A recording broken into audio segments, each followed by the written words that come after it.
নমস্কার, আপনাদের সকলকে স্বাগত ডিজিটাল খবরিলালে। আমি পূর্বা। 22শে জানুয়ারি, এই 22শে জানুয়ারি যে নতুন ইতিহাস রচনা হচ্ছে, সেই ইতিহাস কিসের জন্য, কেন, সেই প্রশ্নের উত্তর কিন্তু সকলের কাছেই রয়েছে। কারণ আমরা জানি যে এই 22শে জানুয়ারি 2024-এ চলতি মাসে রামলালা জন্মগ্রহণ করবে। কোথায়? অযোধ্যার রাম মন্দিরে। সেখানে যে নবনির্মিত রাম মন্দির, সেই রাম মন্দিরে কিন্তু রামলালার প্রাণ প্রতিষ্ঠা করা হবে, সেই সঙ্গে মন্দির উদ্বোধন করা হবে।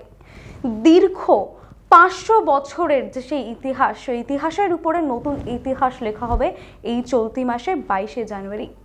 তা নিয়ে কিন্তু 8 থেকে 80 গোটা দেশ জুড়ে সকলের মনেই একটা আনন্দ উৎসাহ রয়েছে এবং দেশ জুড়ে একটা উৎসবের মেজাজে রয়েছে এই 22শে জানুয়ারি নিয়ে।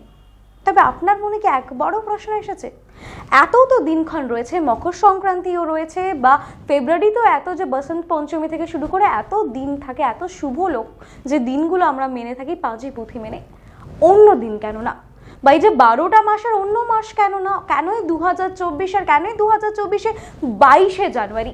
সেই নিয়ে নিশ্চয়ই আপনার মনে প্রশ্ন একবার হলেও এসেছে, কারণ সেই প্রশ্ন আমার মনেও এসেছে যে 22শে জানুয়ারি কেন রাম মন্দির উদ্বোধন করা হচ্ছে। সেই তথ্য আজ আপনাদের সামনে তুলে ধরবো, সেই সত্যটা আজ আপনাদের সামনে তুলে ধরবো। তার জন্য সেই পুরো প্রতিবেদনটি আপনাকে দেখতে হবে। উত্তরপ্রদেশের অযোধ্যায় ভগবান শ্রীরামের বিশাল মন্দিরের নির্মাণ কাজ প্রায় শেষের দিকে। মন্দিরের পবিত্রতার জন্য প্রস্তুতি পুরোদমে চলছে এবং গোটা দেশবাসী কিন্তু অধীর আগ্রহে রয়েছে কবে তাদের জন্য মন্দিরের দ্বার খুলে যাবে। 2024-এ 22শে জানুয়ারি রামলালার যে জন্মগ্রহণ হবে, অর্থাৎ প্রাণ প্রতিষ্ঠা হবে, সেই সময় কিন্তু সকলেরই জানা। শুভ যে সময় 12টা 29 মিনিট হয়ে 8 সেকেন্ড থেকে শুরু হয়ে 12টা 30 মিনিট 32 সেকেন্ড পর্যন্ত চলবে। অর্থাৎ এই 84 সেকেন্ড কিন্তু অত্যন্ত শুভ, এমনটাই মনে করা হচ্ছে। আর সেই সময় রামলালার পুজোর জন্য হবে মহাপুজো, মহা আরতি। হিন্দু ক্যালেন্ডার অনুসারে 22শে জানুয়ারি পৌষ মাসের শুক্লপক্ষের দ্বাদশী তিথি সকাল 8টা 47 মিনিট পর্যন্ত মৃগাশিরা যোগ ব্রহ্ম এবং তারপরে ইন্দ্রযোগ হবে। আপনি ভাবছেন যে এই তিথিগুলো আবার কি? এই তিথিগুলো ভীষণই গুরুত্বপূর্ণ হিন্দু ধর্মমতে, তার একটি নিজস্ব বৈশিষ্ট্য রয়েছে। জ্যোতিষীদের মতে 22শে জানুয়ারি কর্ম দ্বাদশী। এই দ্বাদশী তিথিটি ভগবান বিষ্ণুকে উৎসর্গ করা হয়েছে। কথিত আছে এই দিনে ভগবান বিষ্ণু কচ্ছপের রূপ ধারণ করেছিলেন।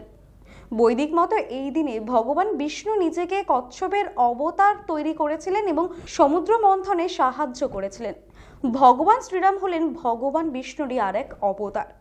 তাই এই দিনটিকে রাম মন্দির উদ্বোধনের জন্য অত্যন্ত শুভ মনে করা হয় এবং সেই কারণেই এই দিনটির এই ঠিক সময় 12টা 29 মিনিট থেকে 12টা 30 মিনিট বেছে নেওয়া হয়েছে প্রাণ প্রতিষ্ঠার জন্য।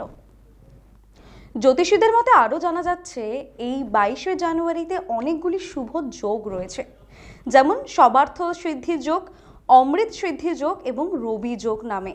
এই 3টি শুভ যোগ একসঙ্গে রয়েছে বলেই প্রাণ প্রতিষ্ঠার জন্য এই সময় তিথি কিন্তু একেবারে নির্ধারণ করা হয়েছে পাঁজি পুঁথি মেনে।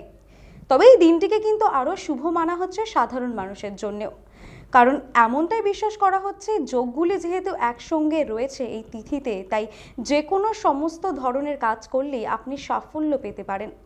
আপনাদেরকে বললাম যে 22শে জানুয়ারি কেন এত গুরুত্বপূর্ণ এবং সেই দিন যে কি কি যোগ রয়েছে। আপনার কাজে কিন্তু আপনি সাফল্য অর্জন করতে পারেন যদি 22শে জানুয়ারি আপনি সেই কাজটি করতে চান। কারণ দ্বাদশ তিথি কর্ম দ্বাদশী। জ্যোতিষশাস্ত্র মতে এই দিনটি কিন্তু ভগবান বিষ্ণুর কচ্ছপ রূপে অবতার নিয়েছিলেন, আর বিষ্ণু কিন্তু রামের আরেক অবতার। সেই দিক থেকে এই দিনটিকে কিন্তু একেবারে পাঁজি পুঁথি মেনে ঠিক করা হয়েছে এবং তিনটি যোগ কিন্তু এই দিন রয়েছে। সবার্থ সিদ্ধি যোগ, রবি যোগ এবং অমৃত যোগ। এই 3টি যোগ কিন্তু যথেষ্ট গুরুত্বপূর্ণ বৈদিক জ্যোতিষশাস্ত্র মতে, এবং এই 3টি শুভ যোগ রয়েছে এবং আরেকদিকে কর্ম দ্বাদশী তিথি। এই সব কিছু মিলিয়ে একেবারে 22শে জানুয়ারি বলা চলে স্বয়ং রামলালার প্রাণ প্রতিষ্ঠার জন্যই যেন কোথাও গিয়ে একটা তৈরি হয়েছিল এই সোমবার, অর্থাৎ 22শে জানুয়ারি। আপনার কাজটি যদি চান আপনি সাফল্যের সঙ্গে করতে এবং আপনার মনের ইচ্ছা পূরণ করতে, সেই কাজটা কিন্তু আপনি তাহলে 22শে জানুয়ারি করতেই পারেন। এবং সমস্ত আপডেটের জন্য দেখতে থাকুন ডিজিটাল খবরিলাল, কারণ খবর আপনাদের, নজর আমাদের। ডিজিটাল খবরিলাল, খবর আপনাদের, নজর আমাদের।